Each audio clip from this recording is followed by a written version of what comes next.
할렐루야. 1월 18일 말씀 묵상을 함께 나누겠습니다. 말씀은 요한복음 1장 45절로 51절 말씀입니다. 제가 말씀을 봉독하겠습니다. 빌립이 나다나엘을 찾아 이르되 모세가 율법에 기록하였고 여러 선지자가 기록한 그 일을 우리가 만났으니 요셉의 아들 나사렛 예수니라. 나다나엘이 이르되 나사렛에서 무슨 선한 것이 날 수 있느냐. 빌립이 이르되 와서 보라 하니라. 예수께서 나다나엘이 자기에게 오는 것을 보시고 그를 가리켜 이르시되 보라, 이는 참으로 이스라엘 사람이라 그 속에 간사한 것이 없도다. 나다나엘이 이르되 어떻게 나를 아시나이까? 예수께서 대답하여 이르시되 빌립이 너를 부르기 전에 내가 무화과 나무 아래에 있을 때에 보았노라. 나다나엘이 대답하되 라삐여, 당신은 하나님의 아들이시요 당신은 이스라엘의 임금이로소이다.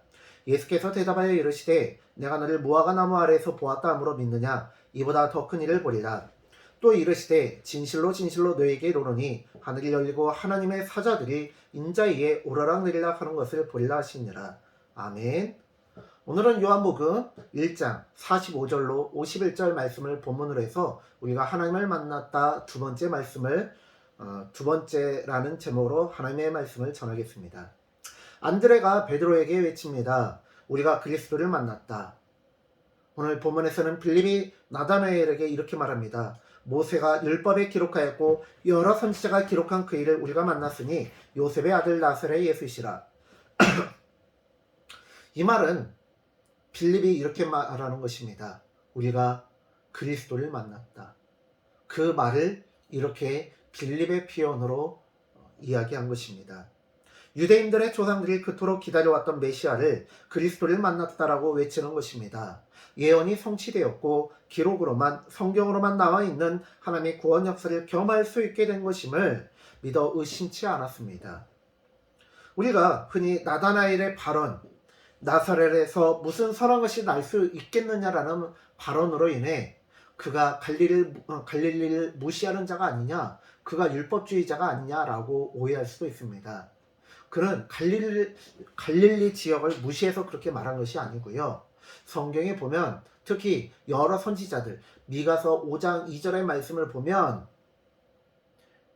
메시아는 그리스도는 다윗의 후손이며 동시에 베들레헴 출생이어야 한다라고 기록되어 있습니다.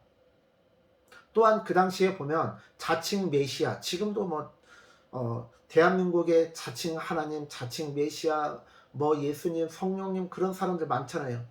근데 그 자칭 메시아, 하나님, 성령님 그런 사람들의 수가요 45명에서 55명 왔다 갔다 해요. 왜냐하면 자칭 하나님이라는 사람이 죽었다가 또 새로운 가짜 신이 나타나고 그러면은 늘어나고 그러거든요. 그런데 예수님 당시에도 그러한 일이 있었고 그런 가짜 메시아의 선동이 되어서 반란을 일으키다가 로마 제국 병사들에 의해서 죽임을 당한 일들로 비일비재했습니다. 그렇기 때문에 이 나다나엘은 말씀의 근거에서 반론을 한 것입니다. 오늘날에도 보면 백투 예루살렘이라고 해서 이 인터콥 단체가 여러 신학자들과 교단에 의해서 문제가 많은데요. 저도 그 단체를 모를 때는 예루살렘 복음 전하면 되지 했는데요. 그 자세한 내용을 다음에 한번 기회가 있을 때 다룰 텐데요. 참 문제가 많더라고요. 그리고 이번 코로나 사태에서도 그 단체의 이 비이성적이고 비성경적인 부분들이 너무 많이 드러나지 않았습니까? 지금도 합리적이고 이성적이라고 하는 지금도 그런데 2000년 전에는 어땠겠냐고요. 그렇기 때문에 이단자들의 말에 현혹되지 않고 진짜 자신이 기다려온 그 메시아를 만나기 위해서 말씀의 근거에서 반론을 제기한 것입니다. 그런데요, 나다나엘은 진정으로 하나님의 위로를 기다리는 자였습니다. 우상을 숭배하는 자들은 상수리 나무와 푸른 나무 아래에서 이방신들에게 제사를 지냅니다. 그런데요, 나다나엘은 하나님의 위로를 기다리는 자였고 그렇게 그는 자신의 삶을, 자신이 어떠한 삶을 살았고 어떠한 생각을 가지고 살아왔는지를 한 문장, 네가 무화과 나무 아래 있을 때 내가 보았노라 라는 그 말씀에 깜짝 놀라며 예수님은 하나님의 아들이시오 이스라엘의 임금이자 왕이십니다라고 고백하지 않을 수 없었습니다. 그리고 그는 사회에 진짜 1%, 0.1% 안에 들어가는 엘리트층이었고 사회 지도층이었습니다. 그럼에도 불구하고 그는 자신의 모든 것을 버리고 예수님의 뒤를 따르는 예수의 제자를 살아갔습니다. 이 부분에 대해서도 더 자세히 다룰 기회가 있겠지만요. 나다나엘의 플레임은 바돌롬의 나다나엘입니다. 예수님의 12제자 중에 하나입니다. 그것은 성경에는 기록되어 있지 않지만 유대교 전승이라든지 초대 기독교 문헌들에 보면 그런 기록들이 나와 있습니다. 나다나엘이 이렇게 예수님의 제자가 될 수 있었던 이유는 무엇일까요? 디모데후서 2장 1절로 2절 말씀. 사도 바울이 그가 사랑하는 영적인 아들 디모데에게 보내는 편지입니다. 내 아들아, 그러므로 너는 그리스도 예수 안에 있는 은혜 가운데서 강하고 또 내가 많은 증인 앞에서 내게 들은 바를 충성된 사람들에게 부탁하라. 그들이 또 다른 사람들을 가르칠 수 있으리라. 충성된 바울이 복음을 듣고 그 복음을 디모데에게 전합니다. 그리고 충성된 디모데는 또다시 그 복음을 듣고 또 다른 충성된 사람들에게 전하고요. 충성된 사람들은 또 다른 사람들에게 하나님의 말씀을 가르치고 증거하고 전하는 일을 반복합니다. 복음을 전하는 충성된 보발꾼들, 파발꾼들이 있었기 때문에 예레미야를 비롯한 예언자들은 실패가 확정된 일, 복음을 전하는 충성된 보발꾼들, 파발꾼들이 있었기 때문에 안드레 때문에 베드로가 예수님의 제자가 될 수 있었고요. 빌립 때문에 바돌롬의 나다나엘이 예수님의 제자가 될 수 있었습니다. 예레미야를 비롯한 예언자들은 실패가 확정된 일, 즉 심판의 메시지를 전해도 백성들이 듣지 않을 것을 알고 있었습니다. 그럼에도 불구하고 그들은 순종하였습니다. 오늘날 복음을 전해도 사람들이 말씀을 듣지 않고 전도가 되지 않을 거라는 것은 명백한 사실입니다. 진리라고 말씀드리지 않았습니다. 여러분 오해하지 마세요. 하나님의 역사가 지금도 일어납니다. 그런데 많은 경우 복음을 전하면 어떻게 해요?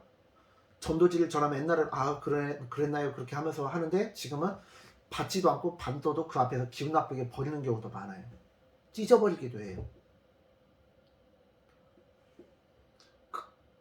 복음이 가짜라서가 아니라 사람들의 심령이 강팍해지고 또한 교회가 이 사회의 신용을 잃었기 때문에 그리고 복음을 전하는 내가 부족한 자이기 때문에 그런데요. 하나님은 놀랍도록 일을 하셔서 사람들이 복음을 거부하는 이 세상 가운데서도 놀랍도록 지금도 역사하십니다.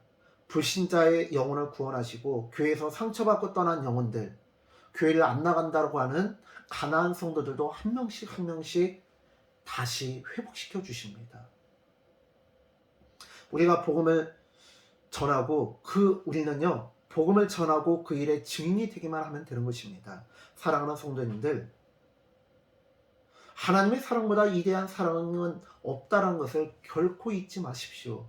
이 사실을 잊지 않는다면 우리는 오늘도 내가 만난 예수를 기쁘게 전할 수밖에 없습니다. 기도하겠습니다. 주님, 우리가 오늘 주님의 말씀을 살펴보았습니다. 우리는 단지 주님의 말씀을 전하는 파발꾼이 되기만 하면 됩니다.